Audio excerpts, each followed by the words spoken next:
Good, Dan. Welcome to our unboxing, demonstration, and full review of the Kasa TP-Link, same company, HS103 Smartplug. Now, this might be the best smart plug ever produced as of today. We'll get to, at the end of this, a different smart plug you might want to consider for the near future. But this is the Kasa HS103. Now, what makes the HS103 so great? Two things. Number one, it is from a company that's been around for a very long time. And when you're dealing with electricity, you want to deal with a company that is safe. You want to deal with a company that has products that have been proven. This is Underwriters Laboratory, which is roughly equivalent to CSA in Canada, certified. It feels like a good product, and it comes through reputable channels.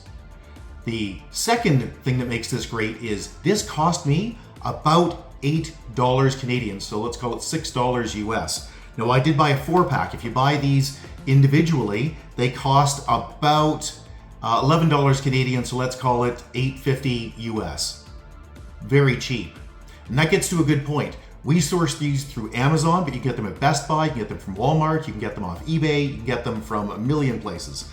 But none of those places provided us with any incentive to do this. This is an honest review of this product. Kasa didn't give these to us. They're not paying us for them, so everything you're about to see is totally legit. Now, what we're going to do with this is we're going to set this up using their app, and then we're going to set that app to work with Google Home. So this little smart plug will work on Apple or Android devices, and it will work with just the app that it ships with, or you can use Alexa from Amazon, or you can use Google Home. Now, just a quick note, why would I want this? Well, in my case, I wanted it because I want to run my Christmas lights, and I don't want to goof around with timers, so I can just go into the app and set it. My girlfriend wants a few of these because she wants to have lights turning on and off while she's away. And again, she doesn't want to goof around with complex timers. She just wants to go to an app and say, start at 6 p.m., turn off at 7 p.m., start at 8 p.m., turn off at 8:21 p.m. All right, so let's get to it. Now, it will likely come as a surprise that the first thing you do with your smart plug is plug it into the wall. So plug it in, doesn't make any difference which outlet you plug it into, and you'll notice it immediately starts flashing blue and sort of an orange color. So the first thing we need to do is go to the store and download the app. Let's go to the store and type in Kasa Smart, and there it is. Now, I already have it installed, so I'm just going to click open.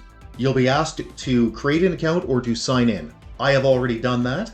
And as you can see, I already have one timer plug already set up. Let's set up the new one. So we click plus in the top right-hand corner. It's a new device. It is a smart plug. And smart plug Lite or mini, you see here 103, 105.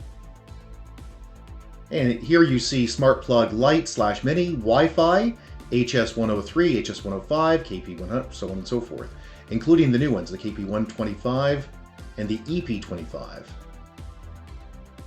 which are exactly the same, except they do energy monitoring, which would be great if you're trying to figure out how much power those lights are actually using, or how much power your electric car is actually pulling if you're using just a regular outlet. All right, so select that, plug it into the wall like it says. We have already done that. Aren't we clever? Click next.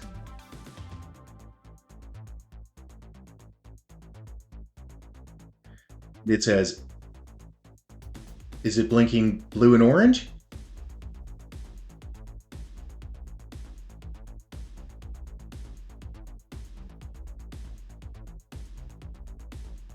And it says, is it blinking orange and green? Or orange and blue? Yes, it is. Click next.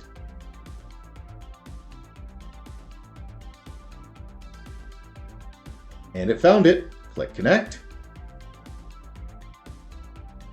So now it's asking, which network do you want your smart plug to be on? Well, there's really only one catch here, and that is it has to be on a 2.4 gigahertz network. It cannot be on a 5 gigahertz network. Now, I don't see my networks here, which is a bit odd, so I'm going to swipe down from the top and get it to refresh. And now I see my network right there, Commodore 2.4. Enter my password, join at the bottom, and it says, hey, you need to make sure your phone is on the same network. it has to be on that 2.4 gigahertz network. So how do you do that? In my case, I'm going to select Open Settings, and instead of being on my Commodore network, which happens to be 5 gigahertz, I will have to change to Commodore 2.4G, which I just happen to know is 2.4 gigahertz. And I'll click back at the bottom. And isn't that nice? What are we going to call this one? Smart Plug number 2. We can call it whatever we want. You can call it living room lamp, like it says, whatever you want. I'm just going to call it Smart Plug 2. And next. And what icon do I want for it? Well, just for the heck of it, I'm going to choose the Christmas lights one. And save. And this is going to be in my entryway. And next. Normally what I would do is I would test this, but I know this is going to work. It's just that simple. So what I'm going to do is, while we're here, let's set this up to work on Google Home. Go to Google Home. In your case, you may have Alexa. Type in Home. There it is. And that will launch Google Home. Then I will click Devices at the bottom. And I will select Add. It's a works with Google device. And which company? Well, I could do a search for Kasa. There it is, TP-Link Kasa. And do I want to connect these? Well, I sure do. Click Continue. Scroll down a bit and select Agree and Link. There it is. So the timer plug is set up, which is the one I have running my Christmas lights at the front of the house. And this Smart Plug 2 is the brand new one we just set up. Let's go demonstrate how it works. So you can see here I have the Smart Plug plugged into the wall, and I have this handy dandy little ring light plugged in on it. And listen to what I can do. Okay, Google, turn off Smart Plug 2. Bingo. Okay, Google, turn on Smart Plug 2. Bingo. But wait, there's more. Let's show you the app and show you how to schedule it. Okay, in case you're confused as to how we got into it, let's start right from scratch. So I will go into the Kasa app, which I have stored there. We brought up the app and look what it's done. It's brought up a, hey, there's a firmware update. So sure, I'll select Update now. And that's an important note. You can take this plug and you can move it from one outlet to another, and it will be back online within a second or two. You don't have to worry about it losing its configuration. Now, if I push this button right here, it'll turn the unit on and off. But I don't want to do that. And by the way, it'll be almost instant, less than a half a second. But I don't want to do that. I want to go in and I want to play with the settings. So instead of clicking on the button, click on the word or the icon. And now you can go into Schedule. This is where it gets useful. So click the plus for the schedule, and you just use your finger to swipe up and down 7 p.m. That's what I've set it to there, and click Save. Oh, that was set to off. I don't want that to be off. I want that to be power on. So let's change that to on and select Save. And there, now it's on at 7 p.m. and I want it to turn off. Now there's just a couple more things to look at, so let's click back and look at the timer. You can also set it to run for a specific period of time.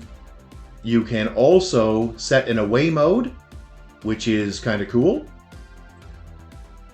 Runtime. This just tells you information about how long it's been running. So today, the last 7 days, and the last 30 days. And if you click the cog in the top right-hand corner, you can rename it, and you can get the device information, including the firmware that we were just on. So now we're at firmware version 108. We were at version 1.00, and I know this because I've already done a few of these. So click back. The LED status is just a little LED on the side of it. You can turn that on or off as you see fit. Now, just before we go, let's explain a couple of things about future products that you might be interested in because you're obviously going to be watching this in the future. The most interesting things that are in the Kasa Smart stable are these new plugs, the KP125 and the EP25. Don't let the names fool you. If you look at the spec, they're exactly the same.